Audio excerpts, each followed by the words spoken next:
हमनी के संस्कृति, हमनी के संस्कार सदा रहे हमनी के साथ। भारत के महान ग्रंथ और काव्य सब के संपूर्ण संकलन सब्सक्राइब करें तिलक।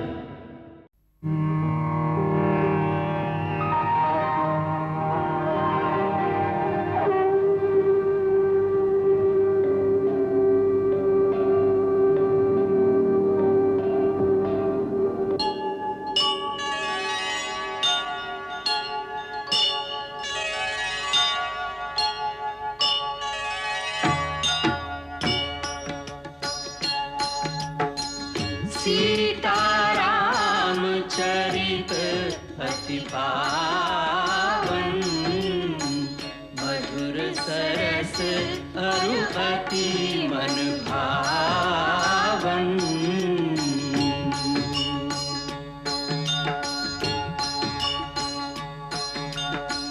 पुनि पुनि कितने हो सुने सुनाए, की प्यास बुझत न बुझाए।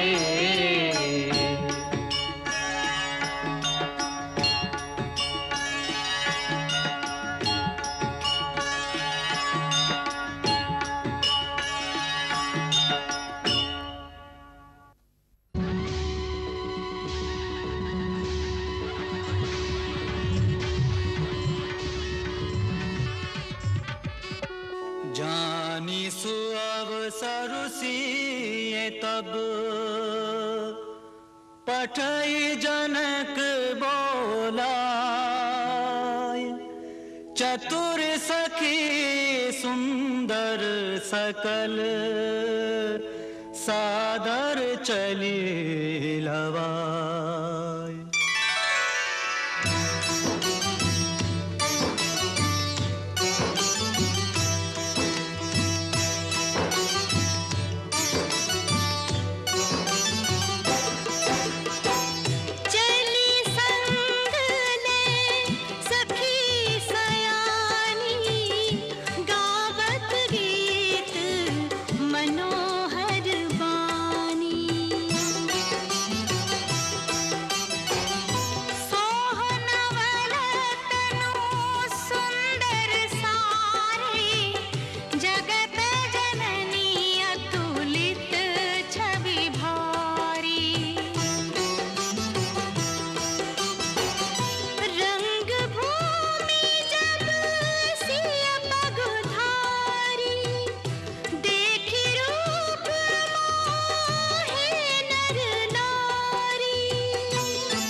गुरुजन लाज समाज बड़, देख सिय सकुचानी। लागे बिलोकन सखिन तन, रघुबीर ही उर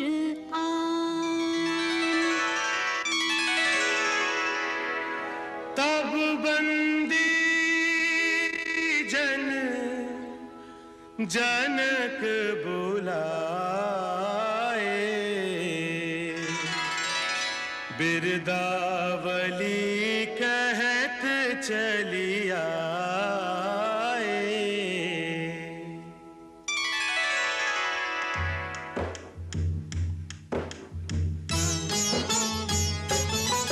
हम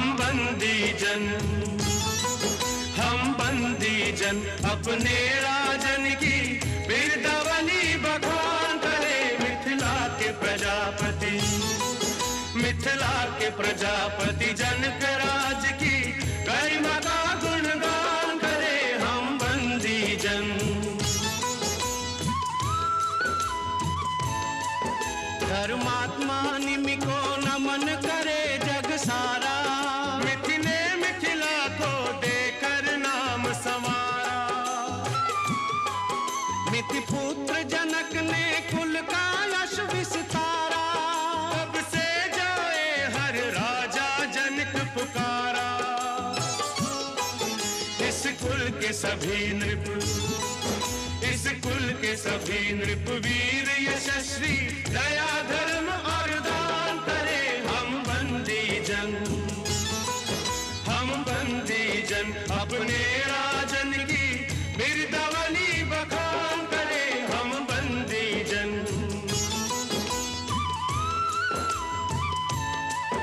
महाराज महारोमा की महिमा न्यारी, सुत उनके स्वर्ण रोमा सुंदर सुखकारी।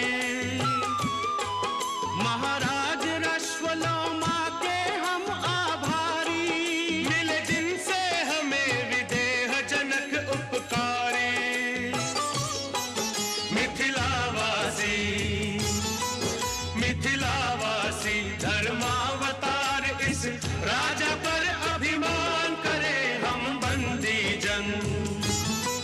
हम बंदी जन अपने राजन की बिरदावली बखान करे हम बंदी जन। कहे नृपु जाई कहु पन मोरा, चले भाट हिया हर्षुन घोरा।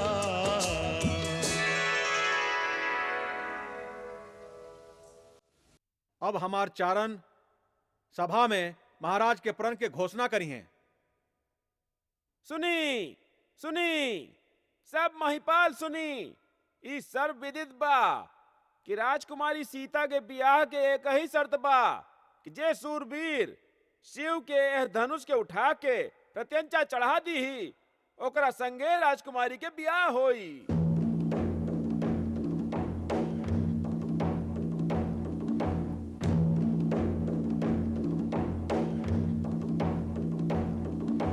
सुनहु सकल महिपाल,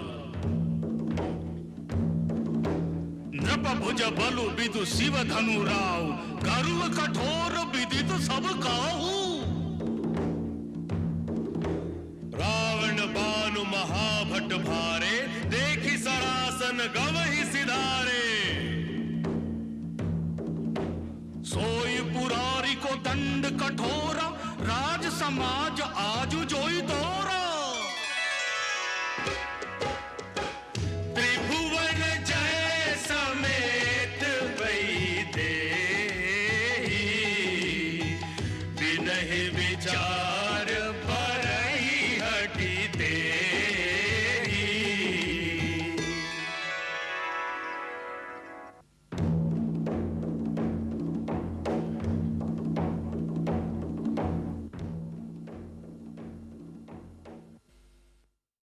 अभी स्वयंवर के कार्य आरंभ कइल जाता।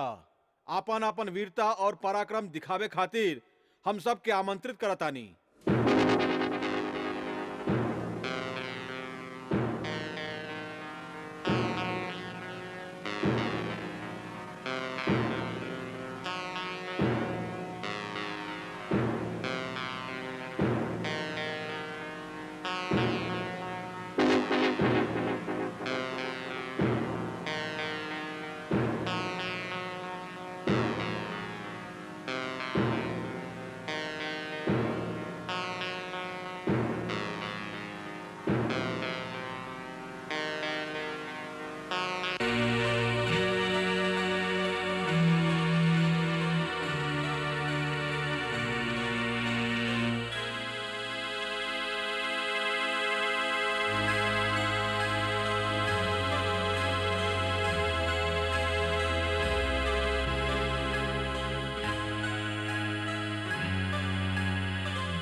हमरा यही आशंका रहे महाराज के प्रण पूरा ना भइल तो का हुई।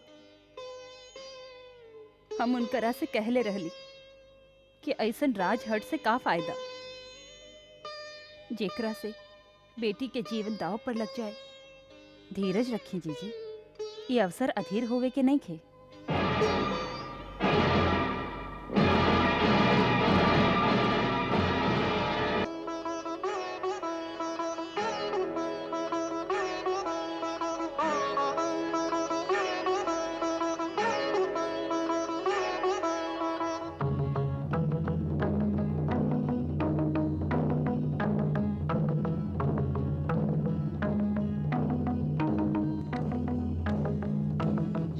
की ताकत की शिव धनु धरही उठई न कोटि भांति बलु करही जिनके कछु विचार मन माही चाप समीप महीपन जाही तम की धरही धनु मूढ़ नृप उठई न चलहि लजाई मनहु पाई भट बाहुबल अधिक अधिक गरुआई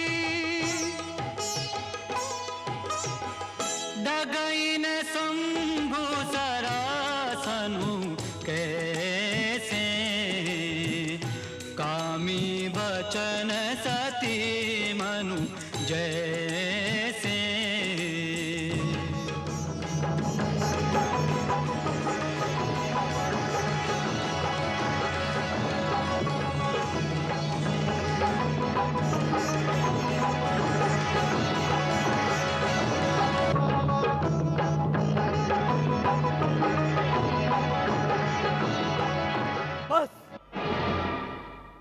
बहुत भइल, अब और उपहास ना होता अच्छा बा।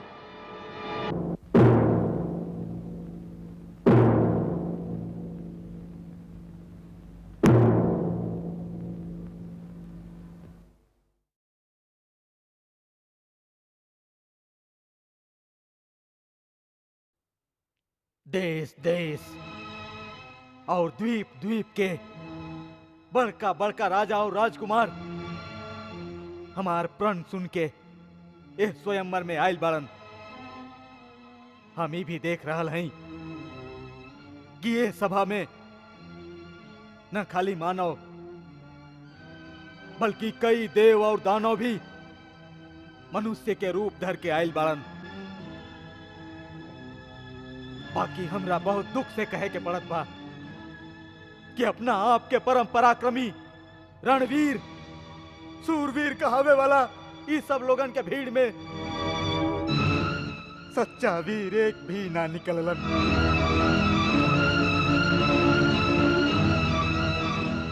सीता जैसन दिव्य पत्नी, महान यश, अनुपम कीर्ति एक साथ पावे खातिर हम खाली बल और पराक्रम के शुल्क रख ले रही। बाकी सब सूरवीर में केहू भी ऊ मूल्य के चुकावे के क्षमता भी ना दिखौलन। अरे शिव धनुष झुकावे और चाप चढ़ावे के बाद तो दूर केहू ओकरा हिला भी ना पौलस। अगर हमरा ही पता रहित तो हम ऐसन प्रण करके अपन जग हसाई ना करौती। आज हमार दुख और निराशा के कोनो पार नहीं खे। यदि हम ही प्रतिज्ञा तोड़ दें तो कुल के कलंक कहाइब, पुरखन के जस कीर्ति नष्ट करब। और हम अपन प्रण रखें तो हमार बेटी आजन्म कुआं रह जाई। ओकर जिंदगी बर्बाद करे के पाप हमार माथा पर लगी। आज निराशा के अथाह सागर में डूबत डूबत हमरा चारों तरफ केवल का पुरुष ही दिखाई पड़त बाड़न।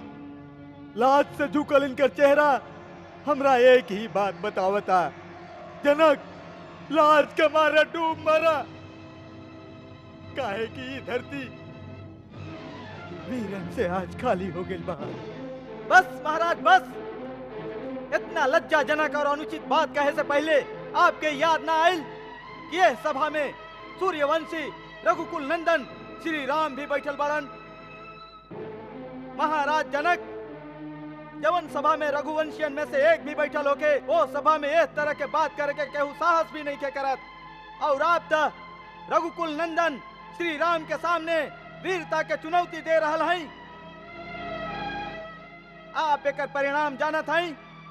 हमरा हमार भैया के चरण के सौगंध, अगर हमार गुरु हमरा आज्ञा देस तो ये पुराण शिव धनुष का चीज बा। हम पूरा ब्रह्मांड के गेंदा के लेखा उछाल के ए तरह से पटकी की एक टुकड़ा टुकड़ा हो जाए। लक्ष्मण, हमरा क्षमा करी भैया, हमरा से आपके अपमान नहीं सहल गई। हमरा आज्ञा दही, हम महाराज जनक के अपमान भरल शब्द के समुचित उत्तर दे सकी। शांत हो जा वत्स, आपन आसन पर विराज।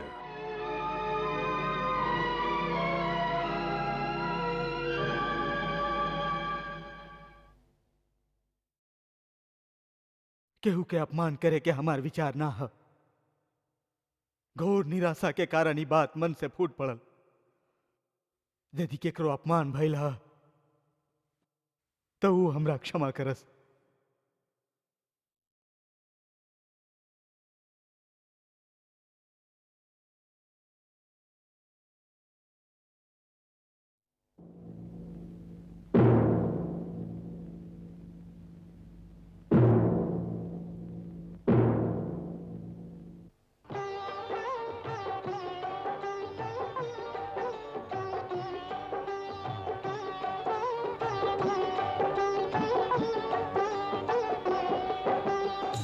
विश्वामित्र समय शुभ जानी, बोले अति स्नेह मैं बानी।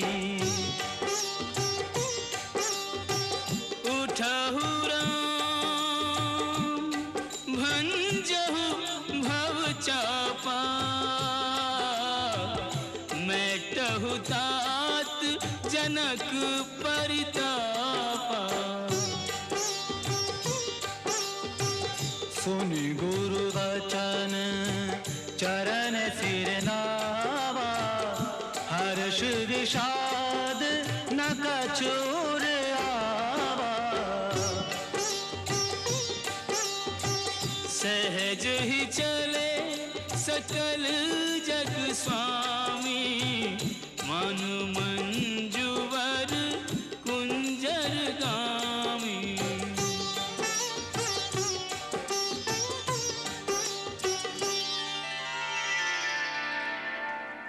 उदित उदय गिरि मंच पर, रघुवर बाल पतंग।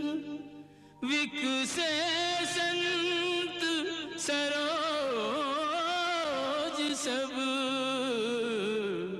हर्षे लोचन भृंग।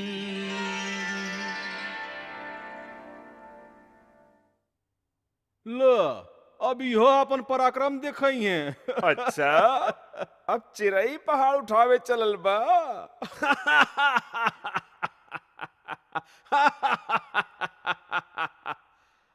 देखो, अब मुन्नी विश्वामित्र भी हमार हंसी उड़ावे पर उतर गई ले। जे ई बालक के भेज दिहने धनुष उठावे खातिर। होनी के कौन जानेला जीजी? होवे दीही जो हो रहल बा, कैसे होवे दीही? लागता केहू महाराज के बुद्धि हर ले लेबा, जे ई बालक के रोकत नहीं खन। जे धनुष के एक से बढ़कर एक महाबली और प्रतापी राजा हिला नहीं सकलन, ओकरा ई फूल के लेखा कोमल बालक कैसे झुका सकी? पहले ही हमार बहुत अपमान हो चुकल बा, अब और उपहास मत कराई महाराज।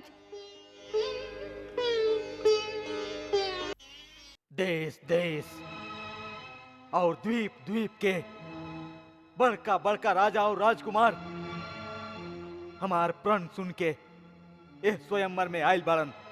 बाकी हमरा बहुत दुख से कहे के पड़त बा कि अपना आप के परम पराक्रमी रणवीर सूरवीर कहावे वाला इस सब लोगन के भीड़ में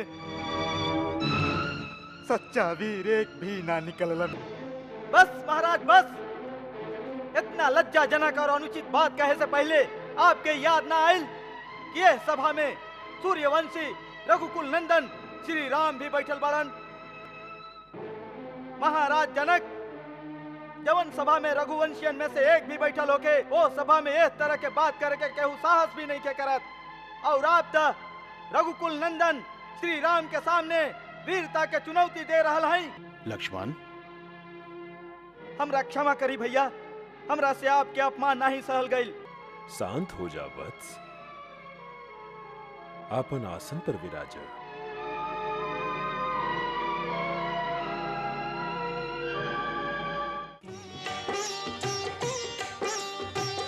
उठहु राम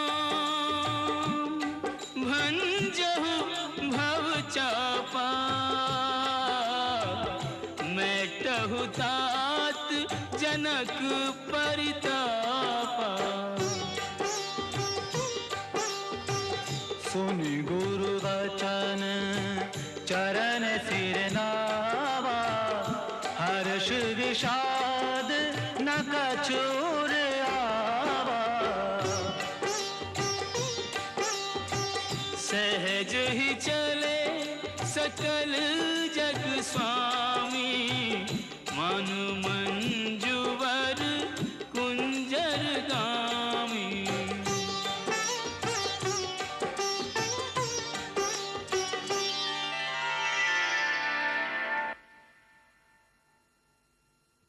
तब राम ही बिलो की बेदेही,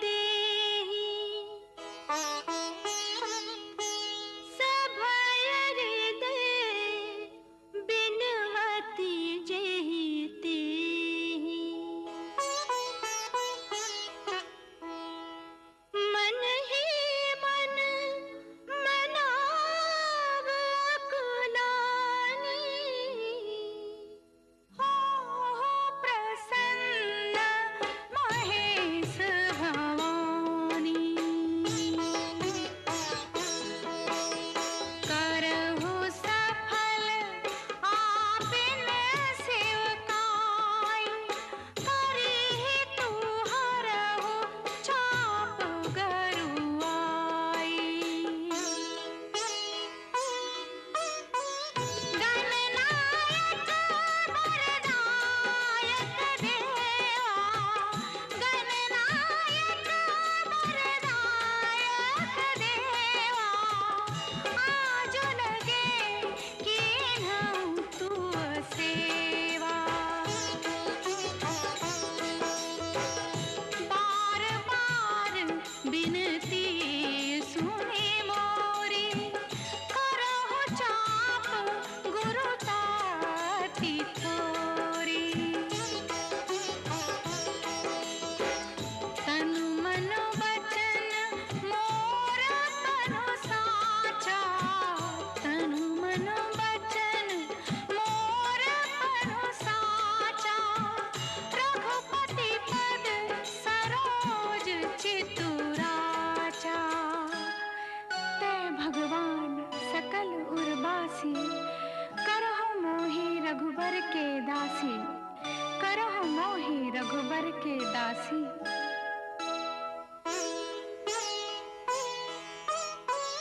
जेहि की जेहि पर सत्य सनेहु, सोतहि मिलई न कछु संदेहु।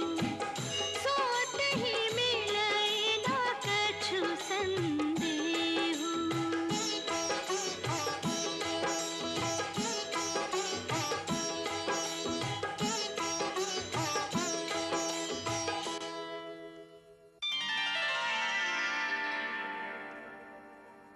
राम विलोके लोग सब, चित्र लिखे से देखी।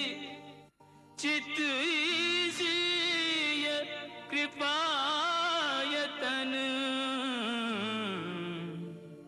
जानी सकल विसेखी।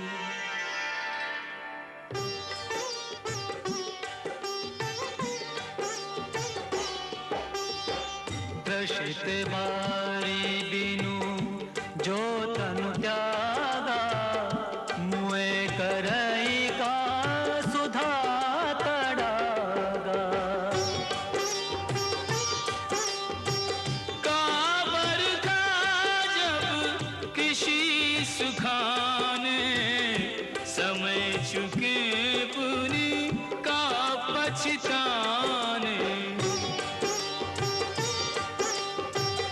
हस जिए जानी जाने की देखी, प्रभु पुल के लखी प्रीति बिसेखी।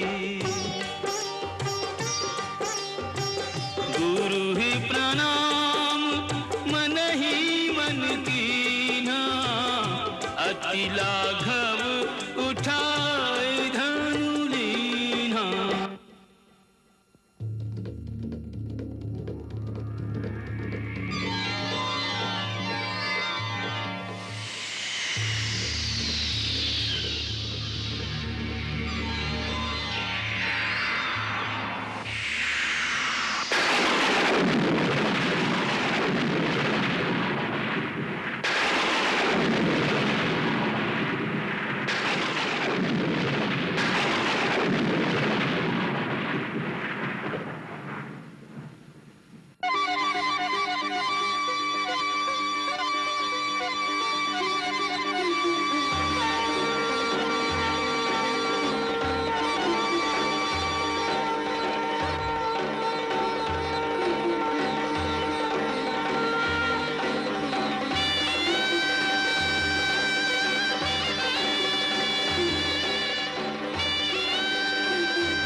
जा बेटी, वरमाला पहना द।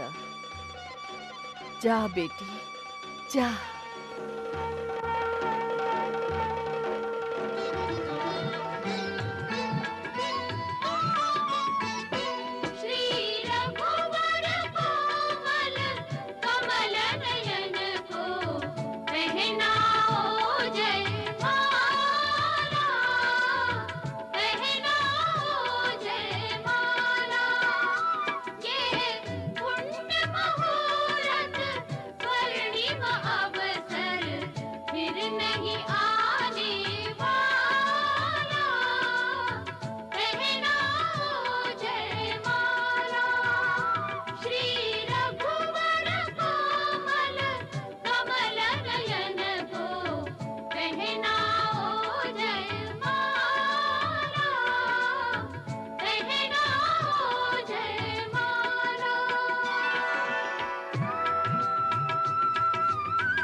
चलते चलते श्री रघुवर तक ऐसे पहुँचे, ज्यों छुई मुई के पल्लव हो, सिमटे सिमटे सकुचे सकुचे, सिमटे सिमटे सकुचे सकुचे। श्री राम चकित चितवे सीता का अद्भुत रूप निराला, पहनाओ जयमाला श्री रघुवर कोमल कमल नयन को, पहनाओ जयमाला।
परशुराम, देखा भगवान परशुराम आ गिले, बहुते क्रोध में लागत है। काऊ फिर क्षत्रियन के वध करी हैं। ना ना, वो इंद्र के वचन दिले हमें कि वो कब्बो क्षत्रियन पर शस्त्र ना उठाई हैं। चला उनका के प्रणाम कल जा, नहीं तो वो नाराज हो जाई हैं। चला। हम उग्रसेन के बेटा चित्रसेन भगवान परशुराम के प्रणाम करत हैं। हम राजा बुद्धसेन आपके प्रणाम करत हैं। हम राजा देवदत्त के पुत्र सोमदत्त आपके चरणों में प्रणाम करत हैं।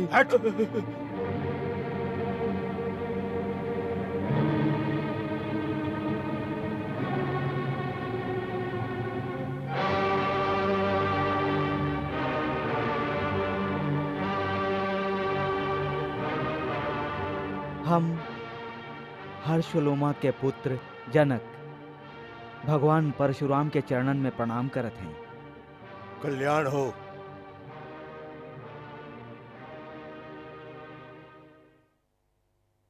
ई है हमार पुत्री सीता, आपके आशीर्वाद चाहत है। सौभाग्यवती भावा।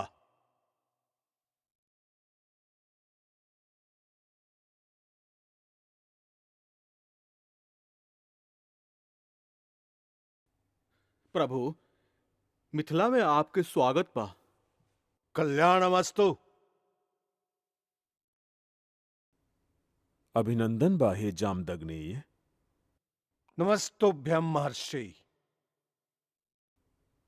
वत्स, आगे आवा, भगवान परशुराम के चरण वंदना कर।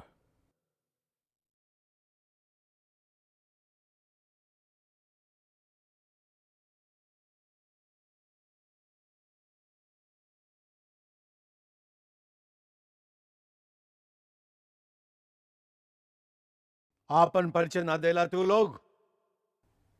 आप तो स्वयं भगवान कहलात हैं और भगवान के अपन हर भक्त के पहचान होला। यह सोच के कि आप अपना एह दास के तो जानता ही होखब, परिचय दिहल आवश्यक ना समझ ली। ई अयोध्या नरेश दशरथ के सुपुत्र राम और लक्ष्मण हवन। आप बड़ा शुभ अवसर पर पधरली भगवान। आई, आसन ग्रहण करी। ए मीठा स्वागत वचन से तू हमके बहला ना सकब मूढ़ जनक। हम महेंद्र पर्वत पर तपस्या करत रही कि शिव धनुष टूटे के घोर गर्जना के स्वर सुनाई देलस। हम ही जाने आयल हई कि हमरे आराध्य देव शिव के धनुष के तोड़े के दुस्साहस के कैलस हा। बोलत काहे नहीं खे मूर्ख? बतावा बतावा के कर मृत्यु हमके यहाँ लेके आइल बा। जल्दी बताओ, न तो जहां तक तुहार राज्य बा वहां तक के पृथ्वी के हम उलट पुलट करके रख दे। तुहार पूरा राज्य नष्ट कर दे, भ्रष्ट कर दे। प्रभु, शिव के धनुष के तोड़ दे ऐसन साहस तो कोई आपके दास ही कर सकेला। ओकरा खातिर का आज्ञा बा, आप हमसे कहीं। सेवक ऊ होला जे सेवा करेला। जे शत्रुता करे ओके शत्रु समझ के ओकरा के दंड देवे के चाही। जे भी ऐ शिव धनुष के तोड़ ले बा वो सहस्त्र बाहु की तरह हमार शत्रु आ। सावधान जनक, विश्वामित्र, यहाँ एकत्रित राजा गण और इस सगरे सभा के हम सावधान करत हई कि जहां भी वो अपराधी छिपल बा ओकरा के बाहर निकाल के खड़ा कर दिहल जाए, अन्यथा हम ओ शिव द्रोही के मृत्यु दंड दे दे। इस समझ ला कि तोहनी में से एक के भी प्राण ना बचे। एक धनुष टूट गई तो एकरा में इतना क्रोध करे के का बात बा? हम तो बचपन में कितना धनुरी तोड़ ले बानी, वो समय तक केहू ना क्रोध कैले रहे। राजा के छोकरा, तनिक होश में बात कर। विश्व में सम्मानित महाशिव के धनुष के लइकन के धनुरी के बराबर समझता रहे। यू धनुष हा जेकरा से शंकर त्रिगुणाई के वध कैले रहलन। ब्राह्मण देवता, आपके धनुष धनुष में फर्क देखात होई। हमनी तक क्षत्रिय हैं। धनुष बाण से खेलल त हमनी के नित्य कर्म है। हमनी खातिर त सब धनुष एक समान है। ठिठाई के भी हद होला। लगाता कि तोरा अपना जीवन से मोह नहीं खे। हमके मोह बाकी ना, परंतु आपके वो पुरान जीर्ण धनुष से बड़ा मोह दिखाई देता, जेकरा टूट जाए से आप बच्चा जैसन बिलबिला रहल हैं। रघुबर एकरा के हाथ लगौलन तई टूट गई। एकरा में उनकर कोनो दोष नहीं खे। अब क्रोध त्याग दी मुनिवर, बहुत धमका ले ली आप। लगाता कि तू अपना माई के निपुता बनावे के चाहता रे। हम तो के बालक समझ के अब तक जीवित छोड़ ले रही, और हम अब तक आपके ब्राह्मण समझ के आप पर हाथ नहीं उठावल चाहत। हमरा कुल में ब्राह्मण के वध न कल जाए, उनकर रक्षा कल जाला। शठ अशिष्ट निरंकुश बालक, कदाचित तू हमके एगो वेद पाठी ब्राह्मण समझ ले बारे। ते नहीं जानत कि हम एक क्षत्रिय कुलनाशक बाल ब्रह्मचारी अति क्रोधी हूँ परशुराम हई, जे कतना बार एह पृथ्वी के क्षत्रिय विहीन कैले बा। क्षत्रिय राजा के सकल नाश करके एह पृथ्वी बार बार ब्राह्मण के दान कर देले हई। एह फरसा से हम सहस्त्र बाहु के भुजा कटले हई। एह फरसा से हम क्षत्रियन के बार बार लहू पी ले हई, और आज तोहरा लहू से एह फरसा के प्यास बुझाई। आप बार बार हमके डरावत हैं। ऐसा लागता जैसे एगो बालक फूंक मार के पर्वत उड़ावे के चेष्टा करत होके। ब्राह्मण देवता, जे वीर होखेला ऊ अधिक बात ना करेला, वार करेला। ई कायर पुरुष के निशानी है, जे युद्ध करे के बदले ऊ अपना शान में बड़ बड़ बात बखारेला। विश्वामित्र, यदि यह उदंड बालक के रक्षा चाहत हवा, देखरा के हमरा आँखी से दूर ले जा। आप आंख बंद कर ली प्रभु, हम दिखाई ही ना दे। विश्वामित्र, एकरा के हमार क्रोध और पराक्रम के शक्ति बतावा। आपन गुण गाथा आप स्वयं ही इतना अच्छा सुना लेते हैं कि दूसरा की आवश्यकता ही नहीं के। अभी तक आपन महान गाथा गावत गावत दिल ना भरल होखे, तो सुनाई कि कैसे आप एक कर्तव्य वीर कुमार के दोष पर क्रोध में आके लाखों निर्दोष क्षत्रिय के संहार कैली, पिता के ऋण कैसे चुकौली, माता के गला ए फरसा से कैसे कटली। सुनाई सुनाई ना अपन महान कार्य के पूर्ण कथा। बस बहुत हो गई, अब हमके केहू दोष मत दिया। ये बालक अब निश्चय ही मरे वाला बा। आश्चर्य देई बा कि हमार कुठार के सामने आके भी ये अब तक जीवित कैसे बा। हमके भी आश्चर्य बा कि हमार देव तुल्य भैया के मृत्यु दंड देवे के बाद कोई हमरा सामने करे और वो हमार बाण से अब तक बचल रहे। लक्ष्मण,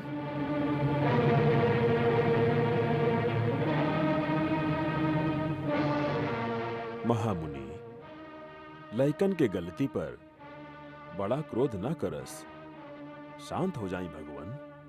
तू चुप रहा कौशिक नंदन। आपके क्रोध शोभा नहीं देत भगवान। जब भी बालक कोनो चपलता करेला, गुरु माता पिता ओकर आनंद लेवेलन, क्रोध ना करस।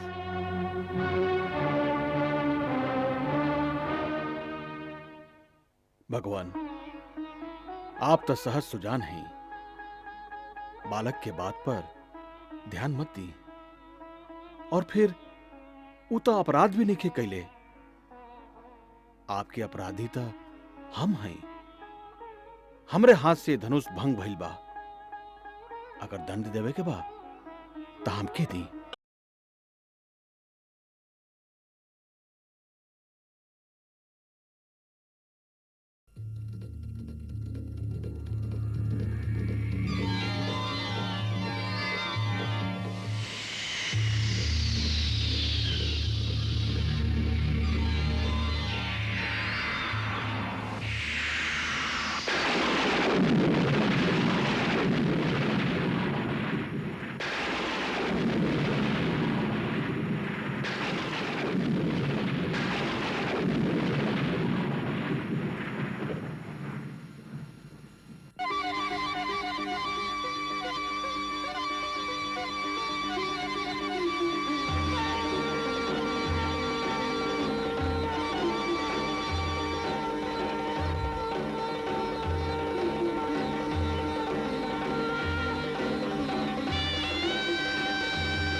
आपन परिचय ना देला तू लोग। आप तो स्वयं भगवान कहलात हैं और भगवान के अपन हर भक्त के पहचान होला। यह सोच के कि आप अपना एह दास के तो जानता ही होखब, परिचय दिहल आवश्यक ना समझ ली। ई अयोध्या नरेश दशरथ के सुपुत्र राम और लक्ष्मण हवन। आप बड़ा शुभ अवसर पर पधरली भगवान। आई आसन ग्रहण करी। एह मीठा स्वागत वचन से तू हमके बहला ना सकब मूढ़ जनक। हम महेंद्र पर्वत पर तपस्या करत रही कि शिव धनुष टूटे के घोर गर्जना के स्वर सुनाई देलस। हम ही जाने आयल हई कि हमरे आराध्य देव शिव के धनुष के तोड़े के दुस्साहस के कैलस हा। बोलत काहे नहीं खे मूर्ख? बतावा बतावा के कर मृत्यु हमके यहाँ लेके आइल बा। जल्दी बताओ, न तो जहां तक तुहार राज्य बा वहां तक के पृथ्वी के हम उलट पुलट करके रख दे। तुहार पूरा राज्य नष्ट कर दे, भ्रष्ट कर दे। प्रभु, शिव के धनुष के तोड़ दे ऐसन साहस तो कोई आपके दास ही कर सकेला। ओकरा खातिर का आज्ञा बा, आप हमसे कहीं। सेवक ऊ होला जे सेवा करेला, जे शत्रुता करे ओके शत्रु समझ के ओकरा के दंड देवे के चाही। जे भी ऐ शिव धनुष के तोड़ ले बा वो सहस्त्र बाहु की तरह हमार शत्रु आ। सावधान जनक, विश्वामित्र, यहाँ एकत्रित राजा गण और इस सगरे सभा के हम सावधान करत हई कि जहां भी वो अपराधी छिपल बा ओकरा के बाहर निकाल के खड़ा कर दिहल जाए, अन्यथा हम ओ शिव द्रोही के मृत्यु दंड दे दे। इस समझ ला कि तोहनी में से एक के भी प्राण ना बचे। एक धनुष टूट गई तो एकरा में इतना क्रोध करे के का बात बा? हम तो बचपन में कितना धनुरी तोड़ ले बानी, ओ समय तक केहू ना क्रोध कैले रहे। राजा के छोकरा, तनिक होश में बात कर। विश्व में सम्मानित महाशिव के धनुष के लइकन के धनुरी के बराबर समझता रहे। यू धनुष हा जेकरा से शंकर त्रिगुणाई के वध कैले रहलन। ब्राह्मण देवता, आपके धनुष धनुष में फर्क देखात होई। हमनी तक क्षत्रिय हैं। धनुष बाण से खेलल त हमनी के नित्य कर्म है। हमनी खातिर त सब धनुष एक समान है। ठिठाई के भी हद होला। लगाता कि तोरा अपना जीवन से मोह नहीं खे। हमके मोह बाकी ना, परंतु आपके वो पुरान जीर्ण धनुष से बड़ा मोह दिखाई देता, जेकरा टूट जाए से आप बच्चा जैसन बिलबिला रहल हैं। रघुबर एकरा के हाथ लगावलन तो ई टूट गई। एकरा में उनकर कोनो दोष नहीं खे। अब क्रोध त्याग दी मुनिवर, बहुत धमका ले ली आप। लगाता कि तू अपना माई के निपुता बनावे के चाहता रे। हम तो के बालक समझ के अब तक जीवित छोड़ ले रही, और हम अब तक आपके ब्राह्मण समझ के आप पर हाथ नहीं उठावल चाहत। हमरा कुल में ब्राह्मण के वध ना कल जाए, उनकर रक्षा कल जाला। शठ अशिष्ट निरंकुश बालक, कदाचित तू हमके एगो वेद पाठी ब्राह्मण समझ ले बारे। ते नहीं जानत कि हम एक क्षत्रिय कुलनाशक बाल ब्रह्मचारी अति क्रोधी हूँ परशुराम हई, जे कतना बार है पृथ्वी के क्षत्रिय विहीन कैले बा। क्षत्रिय राजा के सकल नाश करके ए पृथ्वी बार बार ब्राह्मण के दान कर देले हई। ए फरसा से हम सहस्त्र बाहु के भुजा कटले हई। ए फरसा से हम क्षत्रियन के बार बार लहू पी ले हई, और आज तोहरा लहू से ए फरसा के प्यास बुझाई। आप बार बार हमके डरावत हैं। ऐसा लागता जैसे एगो बालक फूंक मार के पर्वत उड़ावे के चेष्टा करत होके। ब्राह्मण देवता, जे वीर होखेला वो अधिक बात ना करेला, वार करेला। ई कायर पुरुष के निशानी है, जे युद्ध करे के बदले वो अपना शान में बड़ बड़ बात बखारेला। विश्वामित्र, यदि यह उदंड बालक के रक्षा चाहत हवा तेकरा के हमरा आँखी से दूर ले जा। आप आंख बंद कर ली प्रभु, हम दिखाई ही ना दे। विश्वामित्र, एकरा के हमार क्रोध और पराक्रम के शक्ति बतावा। आपन गुण गाथा आप स्वयं ही इतना अच्छा सुना लेते हैं कि दूसरा की आवश्यकता ही नहीं के। अभी तक अपन महान गाथा गावत गावत दिल ना भरल होखे तो सुनाई कि कैसे आप एक कर्तव्य वीर कुमार के दोष पर क्रोध में आके लाखों निर्दोष क्षत्रिय के संहार कैली, पिता के ऋण कैसे चुकौली, माता के गला ए फरसा से कैसे कटली। सुनाई सुनाई ना अपन महान कार्य के पूर्ण कथा। बस बहुत हो गई, अब हमके केहू दोष मत दिया। ये बालक अब निश्चय ही मरे वाला बा। आश्चर्य देई बा कि हमार कुठार के सामने आके भी ये अब तक जीवित कैसे बा। हमके भी आश्चर्य बा कि हमार देव तुल्य भैया के मृत्यु दंड देवे के बाद कोई हमरा सामने करे और वो हमार बाण से अब तक बचल रहे। लक्ष्मण,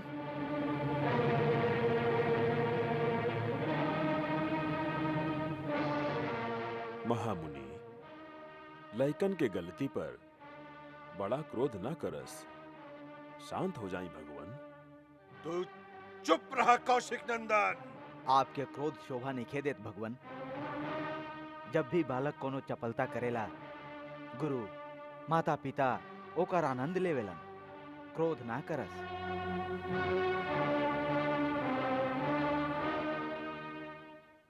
भगवान, आप तो सहज सुजान हैं। बालक के बात पर ध्यान मत दी। और फिर उता अपराध भी नहीं कैले। आपके अपराधी तो हम हैं। हमरे हाथ से धनुष भंग भइल बा। अगर दंड देवे के बा तो हमके दी। हम क्या अपन दास समझ के चाहे हमरा पर कृपा करी, भा क्रोध करी, या फिर हमार प्राण ले ली। जौने प्रकार से आपके क्रोध शांत हो सके, हम उपाय करे खातिर तैयार हैं। तू भी कुछ कम धूर्त नहीं खा। भगवान शंकर के धनुष तोड़ के अब हमके ही ज्ञान सिखावता रहा। उन्हें तुहार छोट भाई तो के ही सम्मति से हमके भड़का के क्रोध दिला के हमार बल छीन रहल बा, और इन्हें तू हमसे हाथ जोड़ के बड़ी अनुनय विनय कर रहल बड़ा। परंतु ई तुहार छल कपट और न चली। तू समझतारा कि अपना आप के राम कहे से तू परशुराम के भी सामना कर सकेला, तो उठावा शस्त्र और ये हमरा साथे युद्ध करा। हम तो उन्हीं के निहत्था ना मारा, वीरोचित मृत्यु के अवसर दे, और युद्ध ना करबा तो भाई सहित तो के अब ही मार डाला। प्रभु, यदि रण में हमके केहू ललकारे तो क्षत्रिय धर्म के अनुसार हम उसे अवश्य लड़ब, चाहे वो स्वयं काल ही काहे न होखस।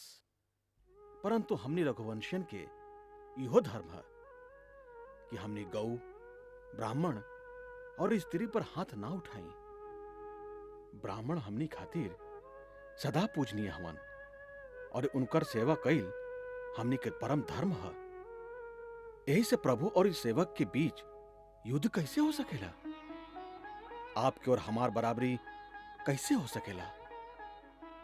भगवान, हमार तो छोटा सा नाम बा, राम, परंतु आपके परशु सहित परशुराम। आप अपना राम के अभी तक ना पहचानी। बाकी हम तो आपके प्रभुता के जानत हैं। आपसे हारे में भी हमार जीत बा।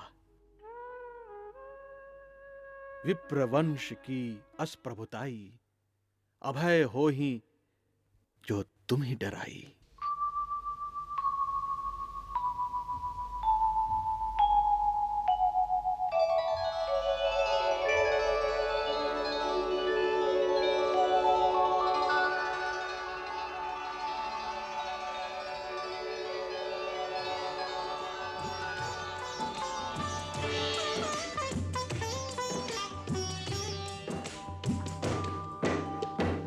सोने मृदु गुण वचन रघुपति के, उघरे पटल पर सुधर मति के।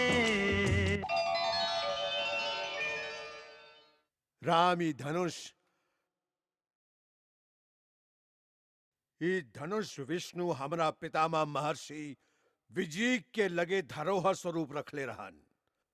यदि विष्णु के है धनुष पर तू वाण के संधान कर ले बा तो हमार संदेह मिट जाई, हम तो के पहचान ले। राम रमापति कर धन ले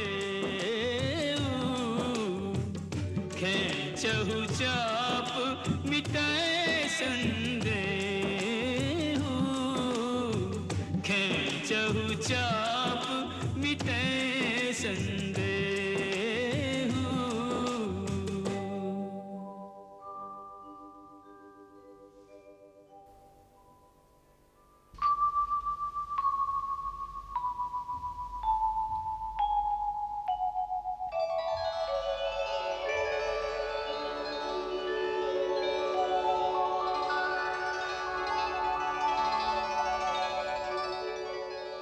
प्रभुनंदन, आप तो जानत हैं कि दिव्य वैष्णव बाण कबो खाली ना जाए, परंतु एक तो आप ब्राह्मण हैं और दूसरे गुरु विश्वामित्र के बहन के पोता हैं।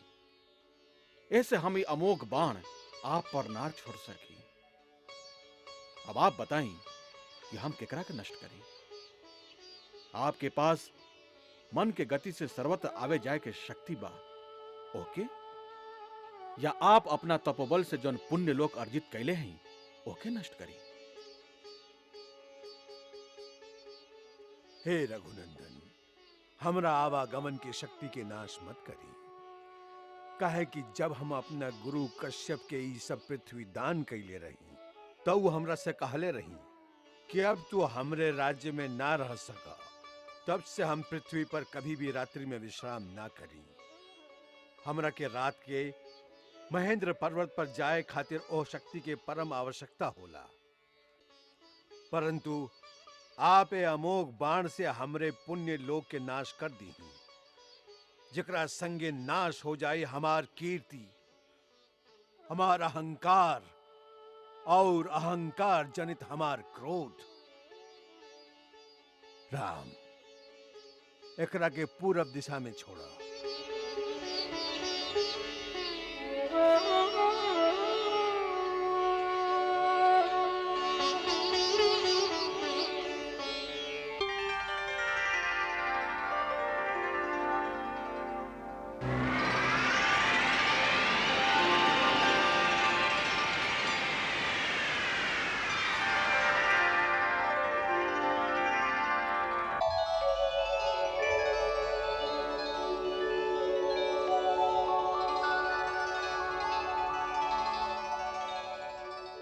जय रघुवीर तिलक,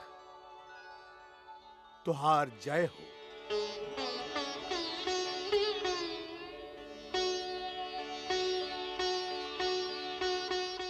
जनक, तोरे कई जन्म के पुण्य से श्री राम तोहरे धाम आयल बाड़न और ये राम के है संजोग स्वयं ब्रह्मा जी भगवान शिव जी के आशीर्वाद से ही निश्चित कैले बाड़न। धूमधाम से ब्याह रचावा, एकरे में तुहार कल्याण बा।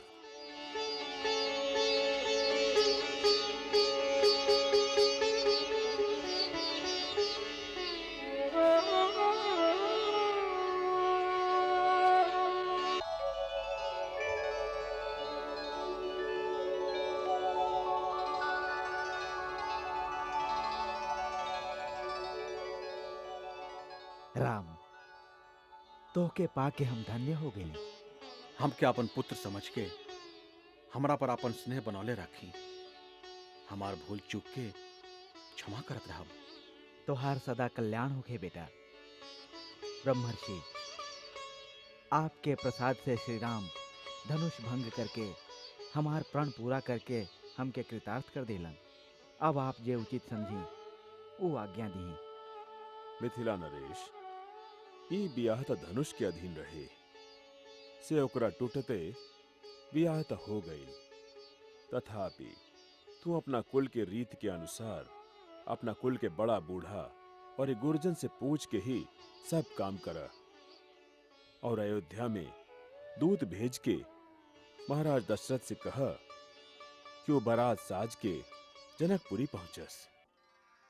जे आज्ञा।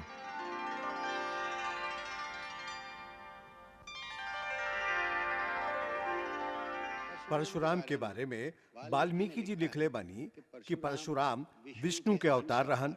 ऊ अपना पिता के हत्या के बदला लेवे खातिर 21 बार धरती के क्षत्रिय विहीन कैलन। अंत में जब ऊ एह धरती के अपना गुरु के दान कर देलन, तब गुरु कहलन कि अब तू हमरा राज्य में ना रह सका। यही बात के इशारा परशुराम जी राम से कैलन। अपना तपोबल से ऊ कतने पुण्य लोक अर्जित कर लेले रहन। अपना सिद्धि के कारण मन के गति से कहीं भी आ जा सकत रहन।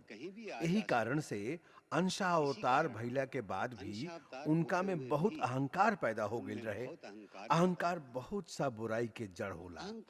काहे कि वो मनुष्य के अपना मद से अंधा कर देला, ओकरा सामने वाला के महत्व दिखाई ना देवे। यही से परशुराम जी के भी श्री राम के पहचाने में इतना देर लग गई। अहंकार में उत्तेजना भी बहुत होला, पर एगो अहंकारी पुरुष के शक्ति छीन करे के तरीका उहे है जे लक्ष्मण अपनौलन। ऊ अपना बात से परशुराम जी के बहुत क्रोधी कर देलन। क्रोध से उत्तेजित मनुष्य के शक्ति छीन हो जाला। यही से गंभीर परिस्थिति आवे पर मनुष्य के उत्तेजित होके के बजाय शांत रहे के चाहिए, तबे ऊ विजयी हो सकेला। उन्हें श्री राम सर्वसमर्थ होते हुए भी वह समय तक धनुष के ओर ना गईले जब तक गुरु विश्वामित्र स्वयं उनका के आदेश ना देलन। हालांकि सीता जी की अधीरता और विह्वलता के वो अच्छा से देखत रहन और समझत रहन। एक और मर्यादा के ई प्रतिबंध, परंतु दूसरी ओर मन ही मन श्री राम सीता के यह अधीरता में अपना प्रति उनका प्रेम के प्रकाष्ठा देख के बराबर पुलकित भी होत रहन। जैसन रामचरित्र मानस में बा, देखी विपुल विकल वैदेही, निमिष विहाद कलप समदेही, अस जिय जान जानकी देखी, प्रभु कुल के लखी प्रीत विसेखी। आजकल के जमाना में यह शिक्षा के कितना आवश्यकता बा इस सभे जनता रे। यदि आज के समाज अतना ही समझ ले तो रामायण के कथा सार्थक हो जाए। आज के जमाना में यदि असही हमनी संयम और मर्यादा के पालन कर सकी तो हमनी के सामाजिक और व्यवहारिक जीवन से बहुत सा तनाव निकल जाए और प्रेम के वातावरण चारों ओर फैल जाए। रामायण ऐसने ऊंच विचार की प्रेरणा स्रोत है।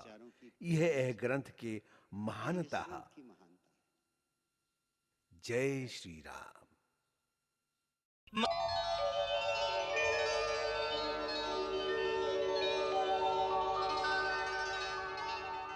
हम मिथिला के महाराज जनक के दूत देवव्रत, अयोध्या के महाराज दशरथ तथा पूज्यवर महर्षि वशिष्ठ के चरणन में सादर प्रणाम करत हई। अयोध्या में आपके स्वागत बा श्रीमान देवव्रत। धन्यवाद। हम महाराज की सेवा में मिथिला से शुभ संदेश लेके आए रही। आपके संदेश कुमार भरत हमके सुना देले हमन। अब आगे हमरा खातिर का आदेश बा प्रभु?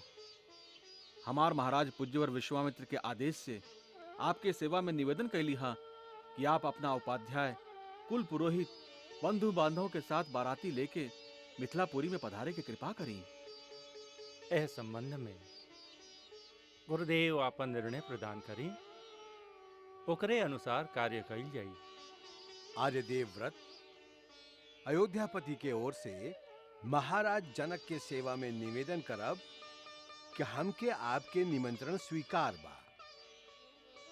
हम शीघ्र ही शुभ मुहूर्त में बारात लेके जनकपुरी पहुंच जाए और हमरा तरफ से मिथिला नरेश से कहब कि मिथिला और अयोध्या के इस संबंध बड़ा ही शुभ बा। यह संबंध के द्वारा आर्यव्रत के दो महान शक्ति के मिलन हुई।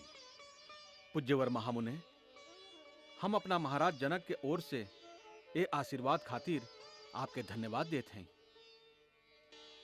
महाराज, हमके जनकपुरी जाए के आज्ञा प्रदान करी ताकि हम आपके आवे के शुभ समाचार अपना महाराज तक शीघ्र पहुंचा सकी।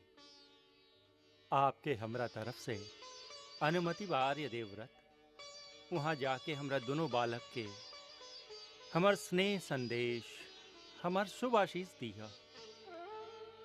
हमरा राम से कहिया, तोहरा बिना तोहार पिता ओ सही जी रहल बाड़न, जैसे स्वाति के प्रतीक्षा में चातक जिएला।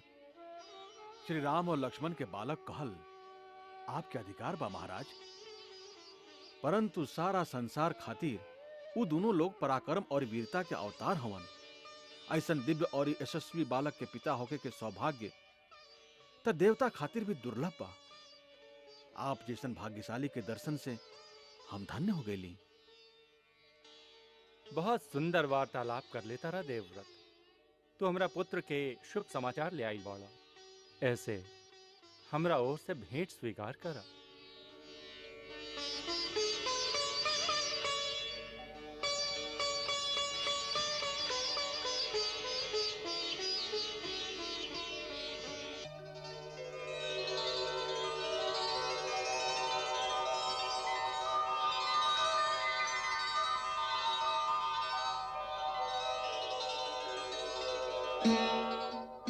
आप जैसन कीर्तिवान महाराज से उपहार पाइल हमरा जीवन के परम सौभाग्य बा। परंतु महाराज, ये हमरा बेटी के ससुराल है, यहाँ से कुछ लेहल नीति और परंपरा के विरुद्ध बा। महाराज, हमके क्षमा करे के कृपा करी। धन्य हो, धन्य हो। महात्मा जनक के राजदूत में ही ऐसा संस्कार हो सकेला। राजन, आर्य देवव्रत के प्रतिक्रिया उचित बा। महाराज, हमके आज्ञा दी।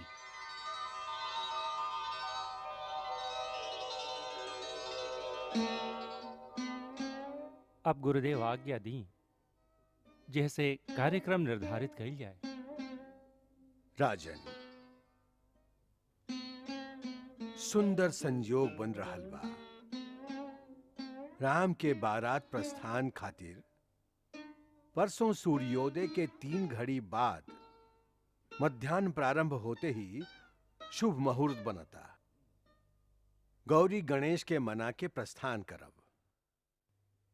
कुमार भरत, वत्स रिपुदमन, गुरुदेव वशिष्ठ जी और हमरा ओर से श्रद्धेय श्री वामदेव जावली जी, श्री कश्यप जी आदि महात्मा लोग के सविनय निमंत्रण द। समस्त मंत्रीगण, सामंतगण और सगरे नगर में न्योता के श्रीफल घुमवा के सबके हमार निवेदन सुना द। नगर भर के राम के बारात में चले के निमंत्रण दे द और सेनापति से चतुरंगिनी सेना तैयार करे के कह दिहल जाए। जे आज्ञा पिताजी। समय कम बा, तैयारी बहुत करे के बा। जल्दी जल्दी कार्य के पूरा करे के हुई कुमार भरत। आप निश्चिंत रहें गुरुदेव।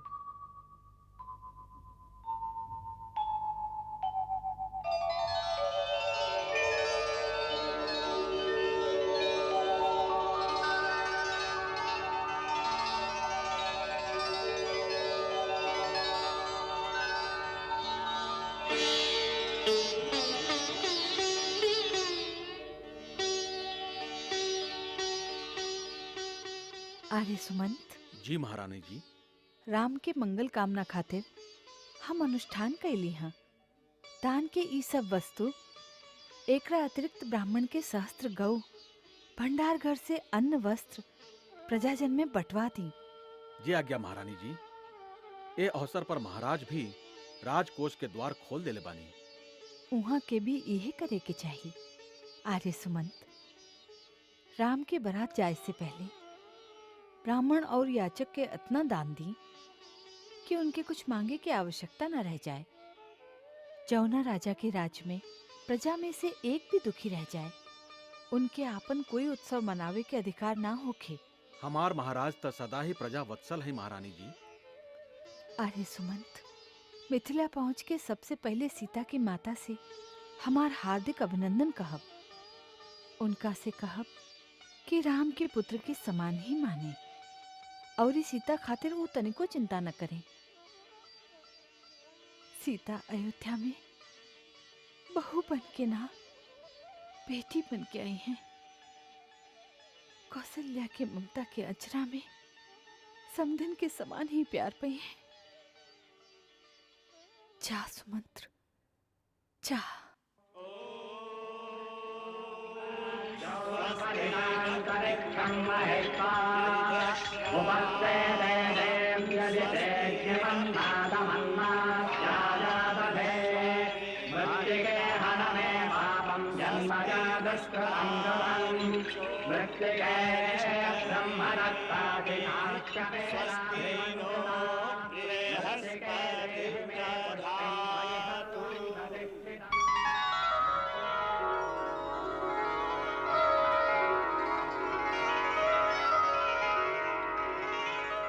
अवध नरेश, मिथिला आपके स्वागत करता। हमार बड़ भाग है कि आपके चरण रज से मिथिला पावन हो गई। मिथिलेश्वर, आपकी आज्ञा भई और हम आपके प्रेम के डोर में बंधाई चलेंगे।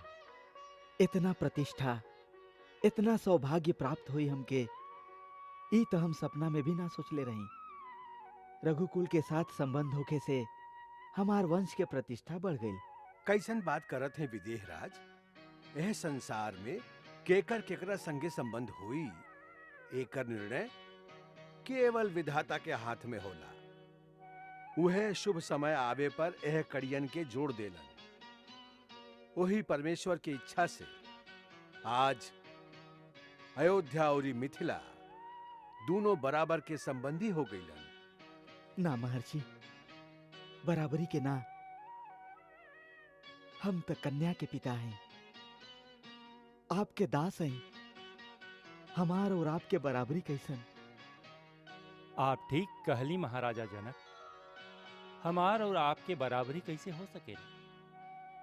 आज आप दाता हैं और हम एक याचक, एक भिखारी, जे आपके द्वार पर आपके कन्या के दान मांगे आइल बा। देवे वाला दाता तो सदा ही महान होला।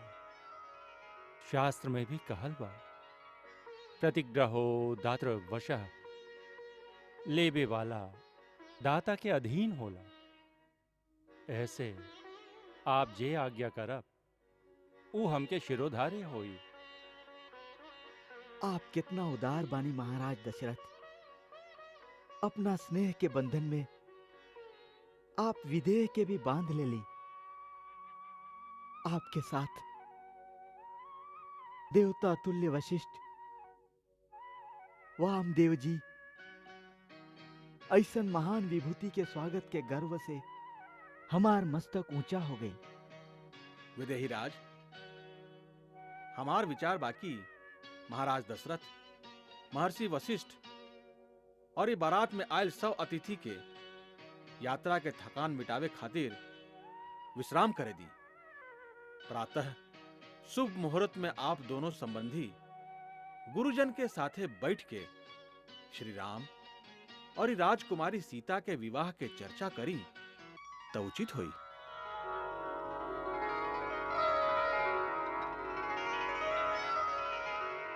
भैया भैया, पिताजी आयल बनी। भरत भैया और शत्रुघ्न भी आयल हवन। महाराज जनक उनका के जनवासा में ले गईलन। पिताजी के दर्शन करे चली। ना लक्ष्मण, हमनी ये घड़ी गुरु विश्वामित्र के आज्ञा के अधीन बानी। वहां के आज्ञा के बिना ना जा सकी। जब वहां स्वयं कहब तब जाइब जा। धन्य बाड़ा राम। तोहरा संयम और शिष्टाचार आदर्श बा। हम स्वयं तो के महाराज दशरथ के ही लगे ले जाए खातिर आइल हैं। आव चला।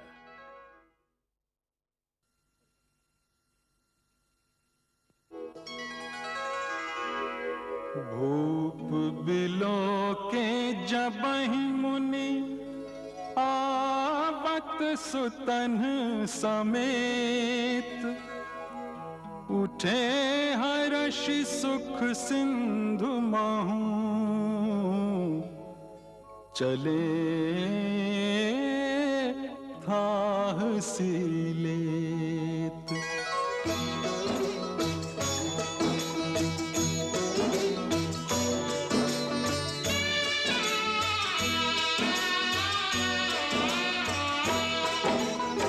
मुनि दंड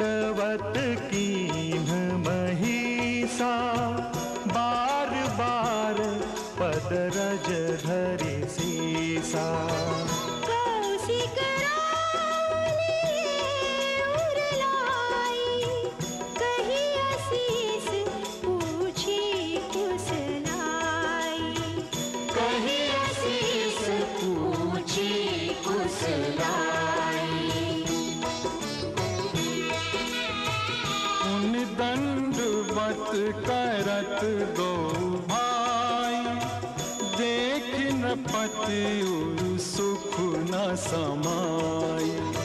सुत ही अलाई दुसह दुख बेटे, मृतक शरीर प्राण जनु देते, मृतक शरीर प्राण जनु देते।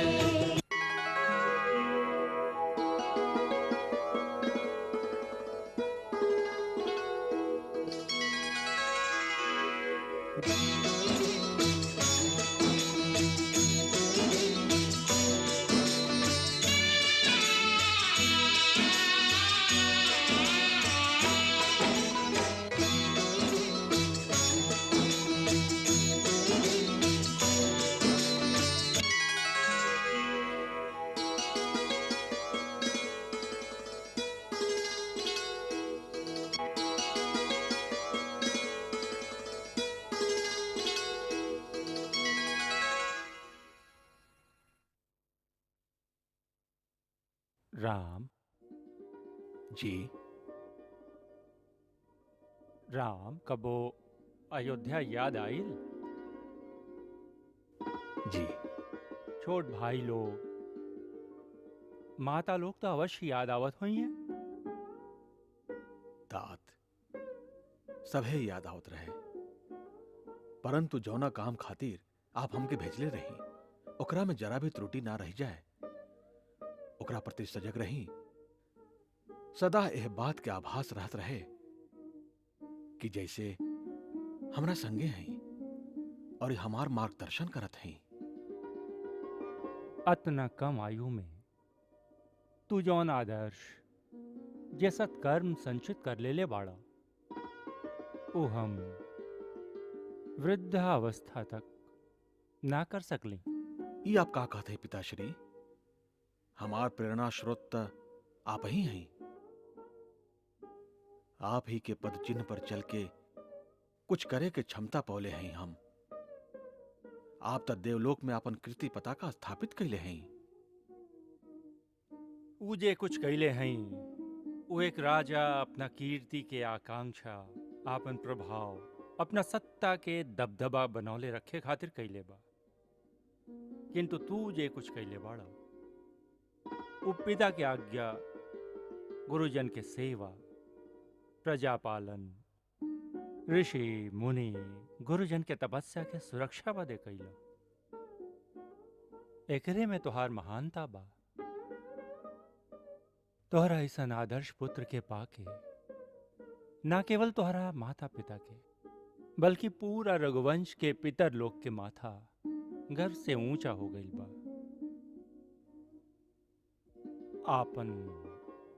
आपन प्रशंसा सुन के सकुचा रहल बाड़ा राम। हर पिता स्नेहवश अपना पुत्र के ही बड़ाई करेला, वह आप करत हैं। अन्यथा हम तो वह कैली जे आपके निर्देश रहे। हर पुत्र के धर्म है पिता अपना मुंह से ना भी कहस, फिर भी यदि पिता के मन में कोनो इच्छा होखे तो ओकरा के प्राण दे के भी पूरा करे। यही कर्तव्य के प्रेरणा से हम इस सब काम कैली। पूरा आर्यावर्त के शूरवीर, पूरा बाहुबल के शक्ति लगा के जौना शिव धनुष के हिला ना सकलन, ओकरा भंजन में केकर प्रेरणा रहे राम।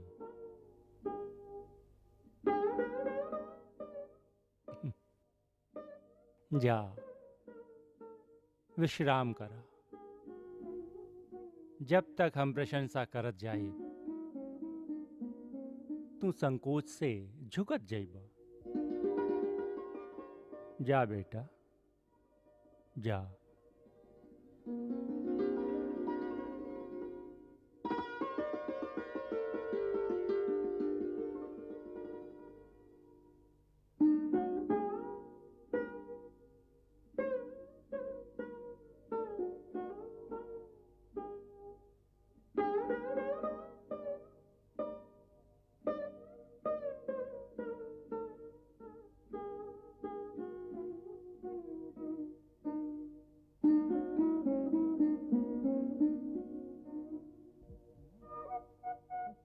भरत भैया, पुष्प वाटिका से अइला के बाद जे राम भैया के दशा हम देखनी, का देखला? रात भर चांद के देख के ठंडी सांस लेत रहलन। अच्छा, हाँ। जब भैया के हम इतना विचलित देखली, तब पूछली, तब कहे लगले, लक्ष्मण, जैसे केहू हमरा मन के शांत सरोवर में कंकड़ फेंक देले होके, जेकरा में प्रेम के लहर हिलोरा लेत बा। हर लहर में सीता के छवि। चांद के देखती तब सीता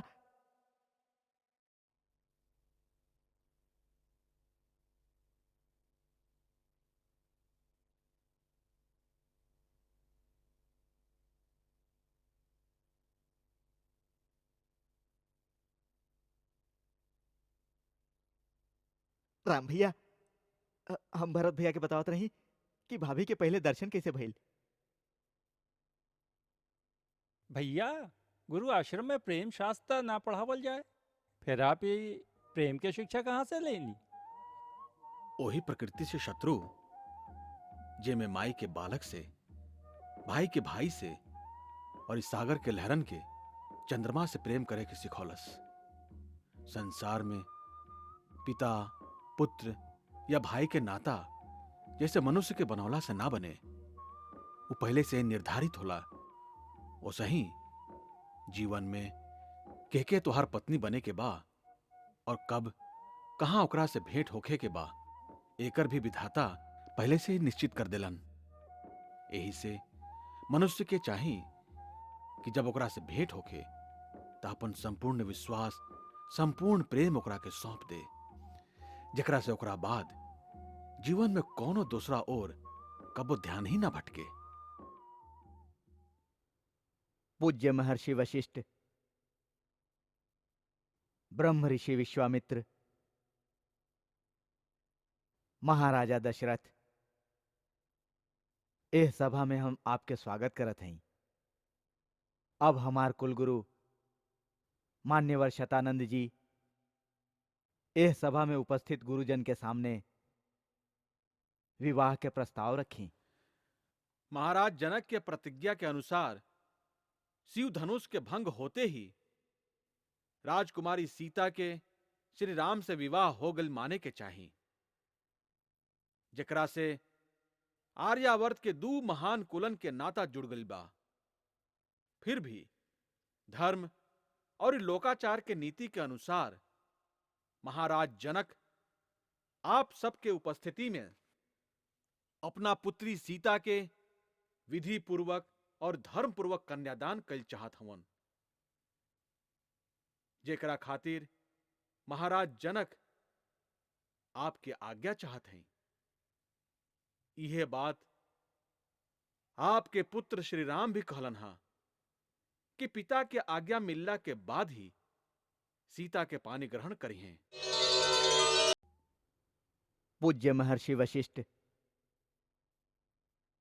ब्रह्म ऋषि विश्वामित्र, महाराजा दशरथ, एह सभा में हम आपके स्वागत करत हई। अब हमार कुलगुरु मान्यवर शतानंद जी एह सभा में उपस्थित गुरुजन के सामने विवाह के प्रस्ताव रखी। महाराज जनक के प्रतिज्ञा के अनुसार शिव धनुष के भंग होते ही राजकुमारी सीता के श्री राम से विवाह हो गल माने के चाही, जेकरा से आर्यावर्त के दू महान कुलन के नाता जुड़ गल बा।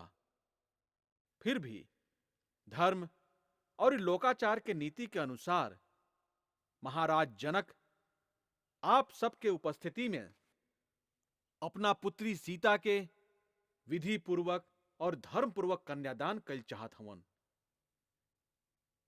जेकरा खातिर महाराज जनक आपके आज्ञा चाहत हैं। यह बात आपके पुत्र श्री राम भी कहलन हा कि पिता के आज्ञा मिलला के बाद ही सीता के पानी ग्रहण करी हैं। तब आप ओकरा खातिर आज्ञा प्रदान करी त लग्न पत्रिका शोधल जाए। पूज्यवर सतानंद जी, आपके वचन से हम कृतार्थ भइली। जे प्रस्ताव आप प्रस्तुत कैली वो हमरा खातिर गौरव के बात बा। ए शिष्टता खातिर हम महाराज जनक के भी अभिनंदन करत हई। हमके अपना पुत्र राम पर भी बहुत गर्व बा। परंतु महाराज जनक जानत हो खब कि इक्ष्वाकु कुल के देवता आप महर्षि वशिष्ठ हैं। हम गुरुदेव से प्रार्थना करत हैं कि आप हमार मार्गदर्शन करें। महाराज जनक, विवाह व्यक्तिगत कार्य ना हो, ये एक सामाजिक संस्कार हो। केवल एक स्त्री और एक पुरुष के गठबंधन के ही विवाह ना कहल जाला। काहे कि वह दोनों व्यक्ति के साथ उनकर समाज, उनकर कुल, उनकर धर्म जुड़ल रहेला। विवाह के अर्थ है दो कुल के, उनकर आचार विचार के, उनके संस्कृति के संगम।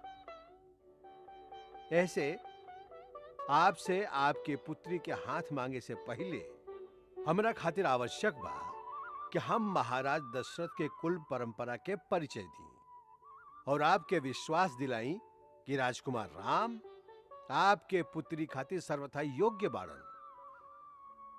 महाराज दिलीप के सुपुत्र भगीरथ देवलोक से गंगा के पृथ्वी पर लाके यह आर्य भूमि पर जो उपकार कैले हवन वो युग युगांतर तक उनका के अमर बनौले राखी। फिर यह कुल में रघु, जिनके नाम से ही रघुकुल कहाइल, फिर भक्त शिरोमणि अमरीश और उनकर परपोता महाराज अज भैलन। महाराज अज के सुपुत्र महाराज दशरथ हवन। ऐसन यशस्वी कुल में उत्पन्न आर्य कुमार राम और लक्ष्मण खातिर हम आपके दोनों सुपुत्री सीता और उर्मिला के वर्ण करत हैं। मुनिवर, आपके उदार वचन से हम धन्य हो गईली। हम बड़ी विनम्रता के साथ अपन सीता के श्री राम खातिर और अपन छोट सुपुत्री उर्मिला के आर्य कुमार श्री लक्ष्मण खातिर रघुकुल के कुल वधु के रूप में समर्पित करत हैं। महाराज दशरथ, विदेह राज जनक, यह आनंद मंगलमय प्रकरण के पूर्ण पटाक्षेप अभी नइखे भइल। यदि महर्षि वशिष्ठ सम्मति दी तो हम अपना मन के उद्गार प्रकट करी। आज्ञा बा ब्रह्म ऋषि। राम और लक्ष्मण प्रणय सूत्र में बंध के अयोध्या जास और भरत रिपुदमन कुंवारे रह जास, ईता उचित नइखे। महाराज जनक के छोट भाई शंकासा नरेश कुशध्वज के दो कन्या बाड़ी, मांडवी, श्रुतकीर्ति। हम यह दोनों सुकन्या के कुमार भरत और शत्रुघ्न बदे वरण के प्रस्ताव रखत हैं। यह प्रस्ताव के अनुमोदन हम कौन शब्द में करी? मुनिराज, आपके यह प्रस्ताव से पूरा निमि वंश धन्य हो गई। कुशध्वज अपन पुत्री मांडवी के कुमार भरत खातिर और अपन छोट पुत्री श्रुतिकृति के कुमार शत्रुघ्न खातिर कन्यादान अवश्य करी हैं। फेरू यह शुभ कार्य में विलंब का है?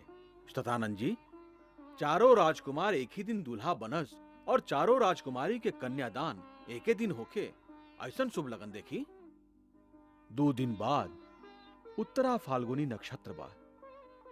ओह दिन चारों विवाह संपन्न करे खातिर अति उत्तम लगन बा।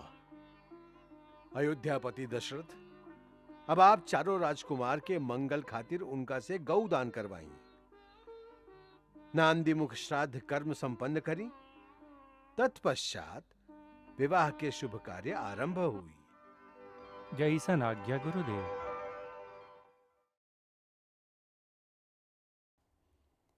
प्रणाम महारानी जी।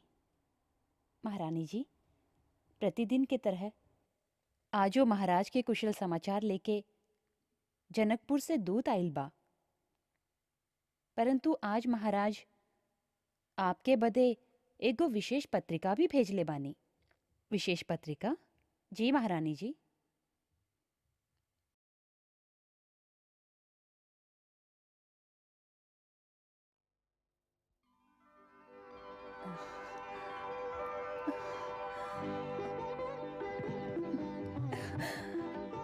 भरत के बियाह। का कहे थी महारानी जी? राजकुमार भरत के ब्याह? हाँ हाँ, महाराज चारों राजकुमार के ब्याह तय कर देले बाड़न। अरे रे रे, कहाँ भागल जात हई? वो आधा सिंगार छोड़ के। हम आपके खातिर गजरा ले आयल हई। हट जा मंथरा, अभी हमार लगे सिंगार के बिल्कुल समय नहीं खे।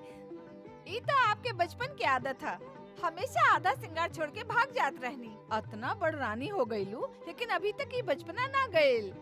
बचपना? अभी तक? अरे मंथरा, अब तो हम सास बने वाली बानी। महाराज भरत, लक्ष्मण, शत्रुघ्न के विवाह तय कर देले बाड़न। ब्याह? हाँ हाँ, हमरा भरत के ब्याह? हाँ हाँ, यह शुभ समाचार देवे हम दीदी के लगे जात हई। हाँ, हाँ, अरे अरे सुना, अरे सुना तू लोग, ब्याह, हमरे भरत के ब्याह, भरत के ब्याह। दीदी दीदी, जनकपुर से महाराज की पत्रिका आइल बा। जनकपुरी से? वो कुशल तो बाड़न ना? वो तो कुशल बाड़न, किंतु आप पढ़ी तो सही। तू तो पढ़ ले बाड़ू ना, अब तू ही सुना दा। तो सुनी, बाकी सुन के चौंक जाई। महाराज राम के संगे संगे लक्ष्मण, भरत और शत्रुघ्न के भी ब्याह निश्चित कर दिलन। सच्चा? का कई साच बा कि महाराज चारों भाई के विवाह एक साथ निश्चित कर देलन? अरे इहे तो के कई सुनावत रही, हम तो अभी तक पूरा बात भी न सुन ली। कहाँ केकरा से ए तीनों के विवाह हो रहल बा? हाँ, कवना घर में केकरा से हो रहल बा? लक्ष्मण के ब्याह महाराज जनक के छोट की बेटी उर्मिला के संगे। और भरत और शत्रुघ्न के? महाराज कुशध्वज के दोनों कन्या मांडवी और श्रुतकीर्ति के साथ। अच्छा,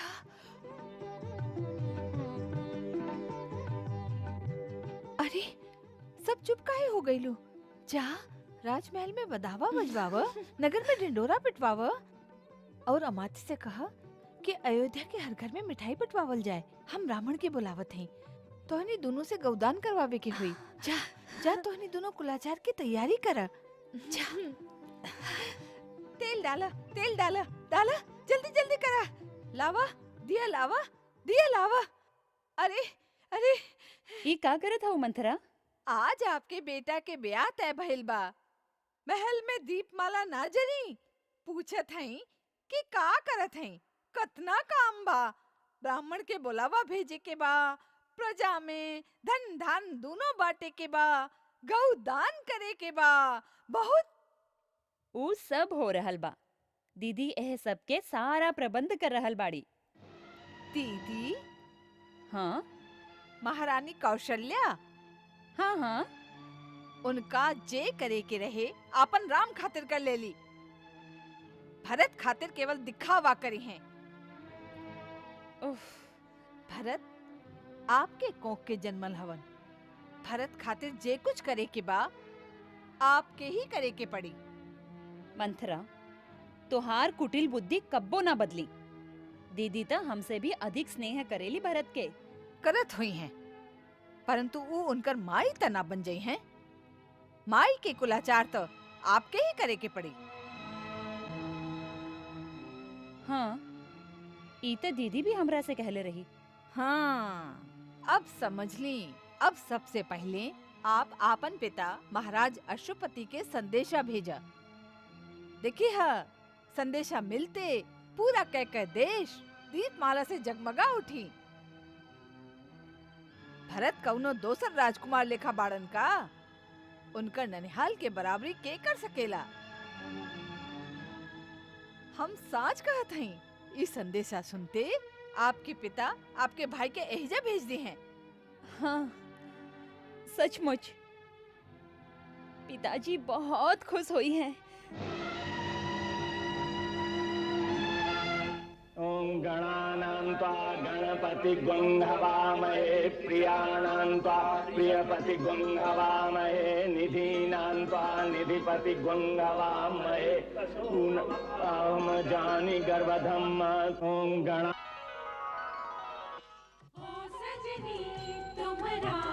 रूप सवार दे पहना के नखनी, रूप सवार दे सोला सिंगार कर नजर उतार दे, सोला सिंगार कर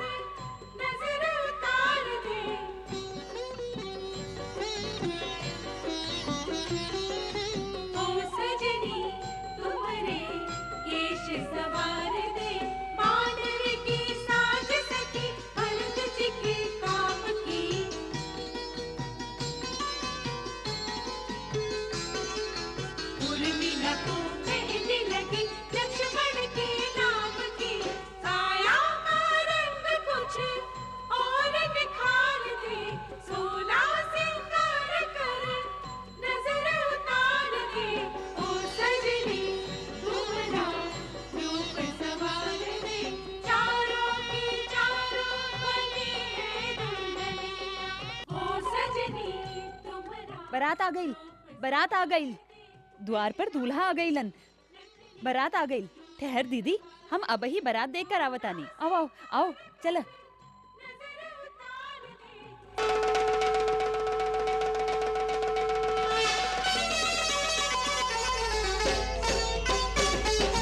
आई रे बारात जनक जी के द्वारे, आई रे बारात जनक जी के द्वारे।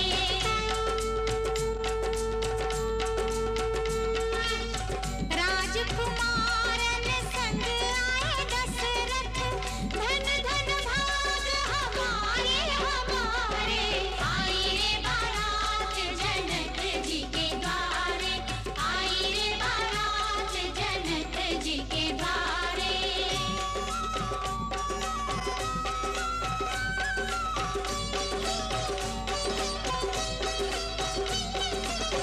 पलक पावड़े पथ में बिछाओ, स्वागत करने को आओ रिया। यह संजोग अलौकिक सजनी, बने बनी पर मोती लुटाओ। परिजनपुर जन संग श्री रघुवर, मिथिला धाम पधारे पधारे।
लगन मंडप में पधारो कुंवर जी, लगन मंडप में पधारो। लगन मंडप में पधारो कुंवर जी, लगन मंडप में पधारो। सुर नर मुनि सब आतुर होकर, देखत पंथ तिहारो। कुंवर जी, लगन मंडप में पधारो। त्रिगुणरहितं तत्त्वमस्याधिलक्ष्यम्, एकं नित्यं विमलमचलं सर्वधी साक्षिभूतं। भावातीतं त्रिगुणरहितं सद्गुरुं तं नमामि। वसिष्ठाय नमः, विश्वामित्राय नमः, आगतेभ्यो सर्वेभ्यो ऋषिभ्यो नमः। ॐ सर्वमङ्गलमाङ्गल्ये शिवे सर्वार्थसाधिके।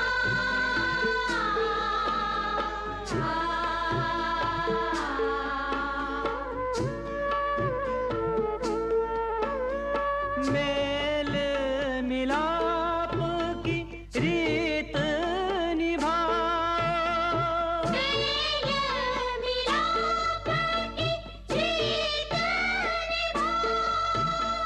सजन परस्पर प्रीत बढ़ाओ, सजन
पधारें, आप सब आसन ग्रहण करें।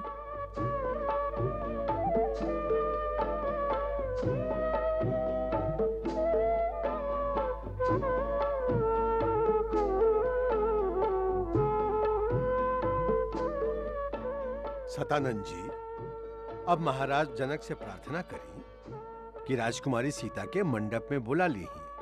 जवन आज्ञा महर्षि।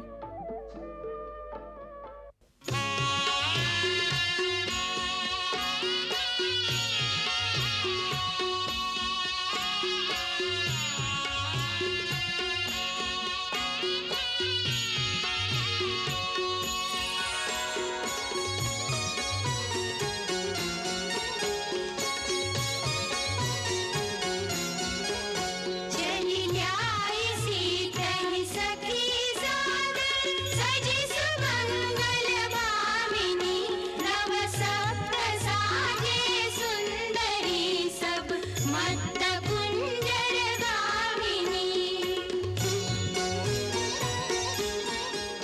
मंगल भवन अमंगल हारी, प्रभु सुदशरथ अजिर बिहारी।